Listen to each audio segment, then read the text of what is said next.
Väčšinu času strávila naša prekážkarka na 400 metrov Danka Ledecká v juhoafrickom Potchestrome, kde pod vedením trenérky Kataríny Adlerovej spoločne s Viktoriou Forster nabehala množstvo kilometrov, aby mala základnú kondíciu pre kľúčovú letnú časť sezóny. Tak boli sme teraz na najdlhšom sústredení našom, zvládli sme ho podľa mňa fyzicky a psychicky veľmi dobre a myslím si, že v tých dlhých veciach tempových mi to dosť pomohlo a posunulo ma to.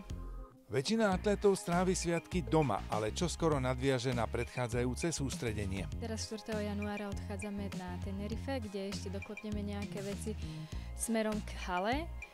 Sice pre mňa hala bude len taký doplnok a verím, že si posuniem osobný rekord na hladkej 400. Danka má pred sebou veľký cieľ, ktorý určite motivuje. Mať šancu dostať sa na olympiádu nemá na Slovensku veľa atlétov. Stále je to všetko otvorené, čiže ja budem robiť všetko preto, aby som behala kvalitné časy, aby sa mi to podarilo splniť a budem teda bojovať veľmi.